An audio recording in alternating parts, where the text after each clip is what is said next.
행복한 인생을 살 수 있는 비결 가운데 하나는 친구다운 친구를 두는 것입니다. 친구가 뭘까요? 이런 글을 읽어본 적이 있습니다.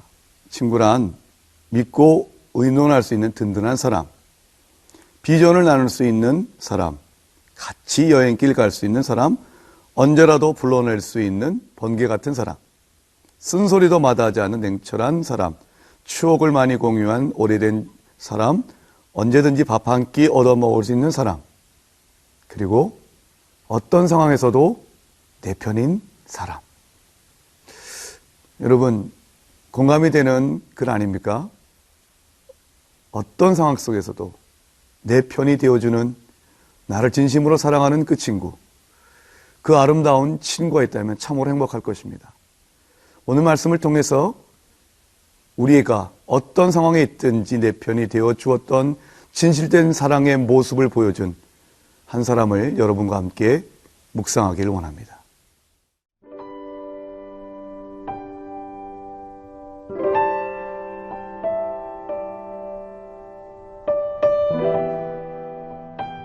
사무엘상 19장 1절에서 7절 말씀입니다. 사울이 그의 아들 요나단과 그의 모든 신하에게 다윗을 죽이라 말하였더니 사울의 아들 요나단이 다윗을 심히 좋아하므로 그가 다윗에게 말하여 이르되 내 아버지 사울이 너를 죽이기를 꾀하시느니라. 그러므로 이제 청하노니 아침에 조심하여 은밀한 곳에 숨어 있으라.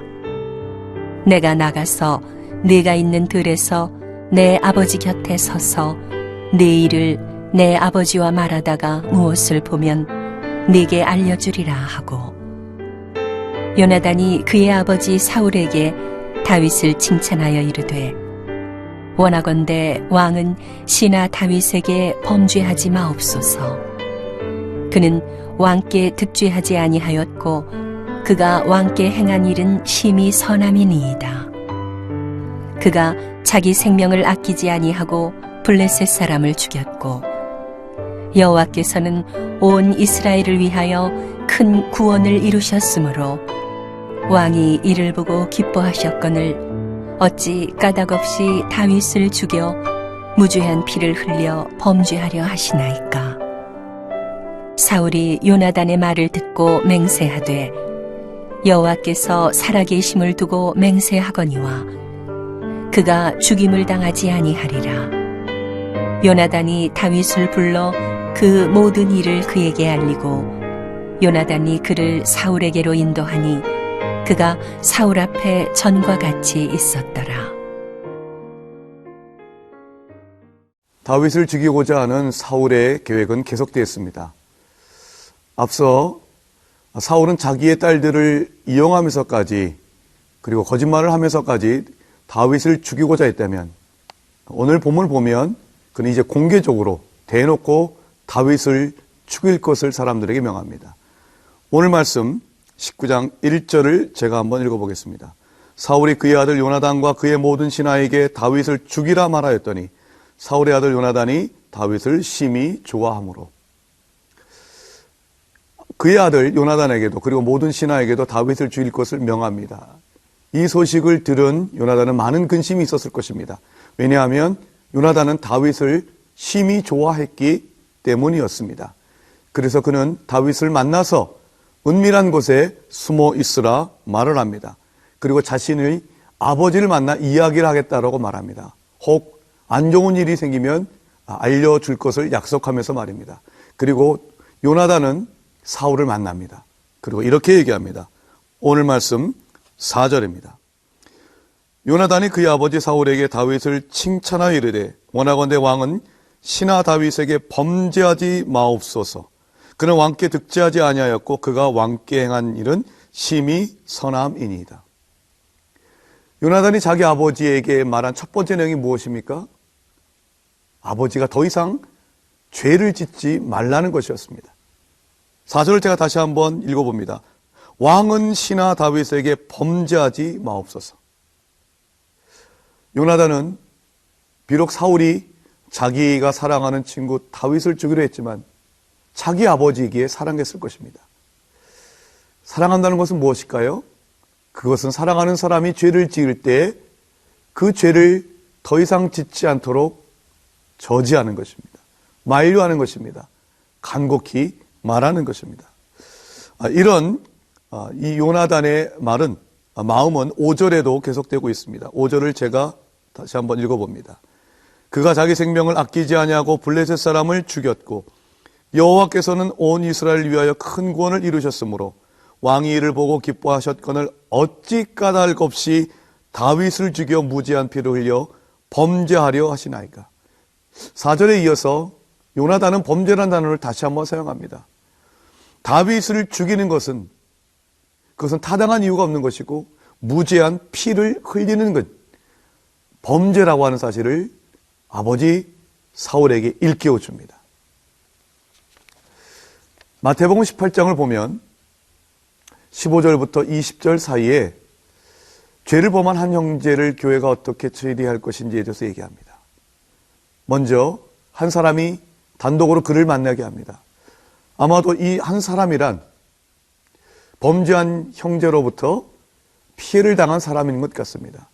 성경은 그 사람이 아무에게도 말하지 말고 단둘이서 만나서 권고할 것을 이야기합니다.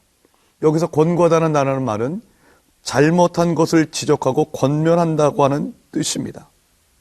잘못한 사실에 대해서 비방하고 상처를 주는 것이 아니라 그가 자신의 잘못을 뉘우치기를 바라는 마음으로 잘못한 것을 깨닫게 하는 것이지요. 이 같은 성경의 권고의 배경에는 레위기 19장 17절의 말씀이 있습니다. 여러분, 내 이웃 사랑하기를 내 자신과 같이 사랑하라. 아마 이 말씀을 많이 들어보셨을 것입니다. 이 말씀은 원래 레위기 19장 18절에 나오는 말씀입니다.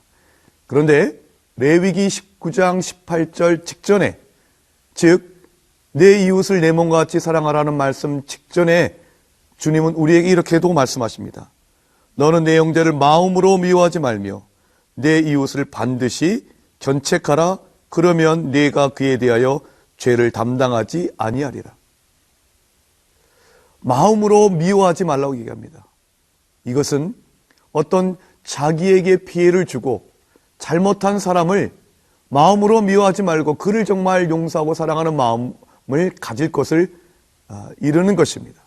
그리고 그 사람에게 찾아가서 그 사람이 무엇을 잘못했는지 깨닫게 하라는 것입니다. 사랑하는 마음으로 말입니다. 오늘 내가 정말 사랑하는 그 한 사람을 생각하기를 원합니다. 그리고 그 사랑하는 사람이 혹 행여 하나님 앞에 범죄하는 것이 있다면 그 사람을 위해서 그 사람을 진정 사랑하는 마음으로 기도하는 우리 모두가 될 수 있기를 바랍니다.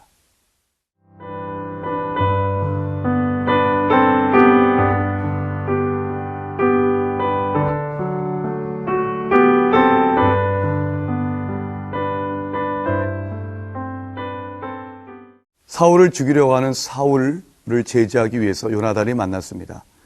그 아버지에게 간곡히 이야기했던 두 번째 내용은 다윗을 적극 변호하고 나서는 것이었습니다. 다시 한번 4절을 읽어봅니다. 요나단이 그의 아버지 사울에게 다윗을 칭찬하여 이르되 원하건대 왕은 신하 다윗에게 범죄하지 마옵소서. 그는 왕께 득죄하지 아니하였고 그가 왕께 행한 일은 심히 선함이니이다. 다윗은 사울에게 아무런 잘못을 하지 않았다는 것입니다. 오히려 심히 선한 일만 했다는 것입니다. 계속해서 5절은 다윗이 그것을 넘어서서 자기 생명을 아끼지 않고 골리앗을 죽이고 여호와께서 다윗을 통해 온 이스라엘을 구원하셨음을 요나단이 사울에게 상기시켜 줍니다. 하나님이 이스라엘을 구원하기 위해서 사용하신 도구라는 것이었습니다. 자, 사랑하는 여러분, 누군가를 사랑한다는 것은 바로 그 사람을 변호해 주는 것입니다. 그 사람을 진정 몸으로 막아서 주는 것입니다. 우리에게는 우리를 변호해 주시는 참으로 좋은 분이 계십니다. 그것은 바로 보혜사 성령님이십니다. 요한복음과 요한일서에 주로 나오는 이 보혜사 성령님, 이 보혜사라고 하는 단어 헬라어 파라클레토스는 그 의미에 대해서 여러 가지 의미가 있지만 무엇보다 변호자라는 뜻이 있습니다. 보혜사 성령님은 우리를 변호해 주시는 분입니다. 우리가 연약하다 할지라도 보혜사 성령님은 우리를 위해서 하나님 아버지께 대언해 주신다라고 요한일서 2장 1절이 우리에게 말해주고 있습니다. 또한 예수 그리스도를 바라보고 성령을 받은 자에게 주시는 축복에 대해 로마서 8장 33절부터 34절이 이렇게 이야기를 합니다. 누가 능히 하나님께서 택하신 자들을 고발하리요? 의롭다 하신 이는 하나님이시니 누가 정죄하리요? 죽으실 뿐 아니라 다시 살아나시는 이는 그리스도 예수시니 그는 하나님 우편에 계신 자여 우리를 위하여 간구하시는 자시니라. 하나님이 우리를 변호하시고 하나님이 우리를 의롭다 말씀하시기에 그 어느 누구도 우리를 정죄할 수 없다라고 하는 것입니다. 이것이 우리를 향한 하나님의 사랑인 것입니다. 그 하나님의 사랑 우리는 받았습니다. 그래서 그 하나님의 사랑을 갖고 우리도 내가 사랑하는 사람의 편에 서주고 그 사람을 섬기고 그 사람을 변호하고 그 사람을 위하여 내 몸을 던질 수 있는 참된 희생의 사랑이 우리 가운데 있기를 원합니다. 이런 아들 요나단의 말을 들은 사울에게 심적인 동요가 변화가 있었습니다. 6절을 그리고 7절을 제가 읽어보도록 하겠습니다. 사울이 요나단의 말을 듣고 맹세하되 여호와께서 살아계심을 두고 맹세하거니와 그가 죽임을 당하지 아니하리라. 죽임을 당하지 아니하리라. 오늘 말씀 19장 1절에서 사울은 요나단과 모든 신하에게 다윗을 죽이라고 공개적으로 얘기했는데 여기서 그 죽임을 철회합니다. 요나단의 말이 사울의 말을 비록 일시적이긴 하였지만 움직였던 것입니다. 뿐만이 아니었습니다. 7절 보니까 요나단이 다윗을 불러 그 모든 일을 그에게 알리고 요나단이 그를 사울에게로 인도하니 그가 사울 앞에 전과 같이 있었더라. 다윗이 처음에 사울 왕 앞에 서게 된 것은 사울 왕을 위해서 수금을 켜는 자로 서기 위함이었습니다. 복직된 것입니다. 다시 사울의 신임을 받는 사람이 된 것입니다. 이것이 바로 요나단의 사랑이 이룬 결과가 아니겠습니까? 아버지를 사랑하고 그리고 무엇보다 친구 다윗을 사랑하였기에 목숨을 무릅쓰고 그는 나섰습니다. 그래서 화해를 이루었습니다. 이것이 하나님의 사랑을 받은 자의 모습입니다. 작년 2013년 12월 6일 전 남아프리카 공화국 대통령 넬슨 만델라가 사망했습니다. 우리는 그가 죽었을 때 전 세계가 애도하는 것을 알 수 있습니다. 그 이유가 무엇입니까? 그는 화해를 이룬 사람이었기 때문이었습니다. 그는 그 악명 높은 흑백 분리 정책을 철폐시켰습니다. 이것을 위해 그는 27년 동안 감옥에서 보내야만 했습니다. 출소한 그에게 많은 흑인들이 요구했습니다. 당장 백인에 대한 보복 조치를 취해야 된다고. 만델라 대통령이 대통령에 당선되었을 때에 다시 한번 많은 흑인의 사람들이 그에게 요구를 했습니다. 복수를 행해야 된다고. 그때 만델라는 이렇게 얘기했습니다. 용서하되 잊지는 않는다. 그래서 그는 모든 인종 탄압의 핵심 책임자였던 정보 책임자와 그리고 자신에게 종신형을 구형했던 검사를 자신의 집으로 초대해 정중히 대접했습니다. 그리고 백인 교도관 3명, 자기가 수감하고 있을 때 자기를 감시했던 백인 교도관 3명을 대통령 취임식장에 초대해 귀빈석에까지 앉혔습니다. 이것이 용서의 힘입니다. 이것이 화해의 힘입니다. 이제 화해 역사를 이루신 예수 그리스도를 믿는 우리가 죄를 미워하고 사람을 용서하고 진정한 사랑으로, 진실된 사랑으로 세상에 나가 화해 역사를 이루어야 될 때일 것입니다. 이 아름다운 역사가 오늘 이 말씀을 묵상하는 여러분에게서 시작되기를 주님의 이름으로 기도드립니다. 함께 기도하겠습니다. 하나님 아버지, 진정한 사랑은 그 사랑하는 사람의 잘못을 지적하며 죽게 돌아오게 하는 것인 줄 믿습니다. 우리 마음 가운데에 하나님 앞에 범죄한 자를 위해서 기도하며 눈물로 기도할 수 있는 진실된 사랑을 허락하여 주옵소서.